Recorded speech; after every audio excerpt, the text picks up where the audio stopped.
অনুশীলনী 11.1-এর 7 নম্বরের এই অঙ্কটি খুবই গুরুত্বপূর্ণ। অঙ্কটি অনেকবার সৃজনশীলে আসছে। প্রশ্নে দেওয়া আছে a/b সমান b/c। ইস টু মানে আমরা লিখতে পারি a/b সমান b/c। এখন আমরা আর গুণ করবো। আর গুণ করলে b আর b গুণ হয়, b গুণ করলে হয় b স্কোয়ার, a আর c গুণ করলে হয় ac। তাহলে আমরা b স্কোয়ারের মান পেলাম। এখন আমাদের বাম পক্ষ নিয়ে কাজ করতে হবে। তাহলে লিখবো c কিউব। এটা আমাদের বাম পক্ষ দেওয়া আছে।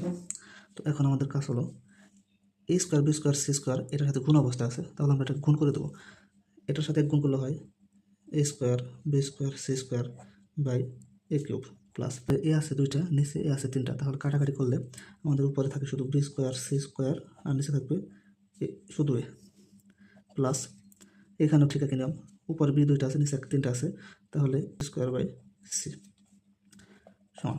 এখন আমাদের বি স্কোয়ারের মান আছে, বি স্কোয়ারের মান আমরা পাইছি এসি, তাহলে বি স্কোয়ার পরিবর্তে লিখতে পারি এসি ইন্টু সি স্কোয়ার নিচে প্লাস এসির পরিবর্তে আমরা যদি এ স্কোয়ার সি স্কোয়ারের পরিবর্তে আমরা যদি AC whole square by B লিখতে পারি plus A square B square পরিবর্তে লিখবো এসি নিচে আছে সি।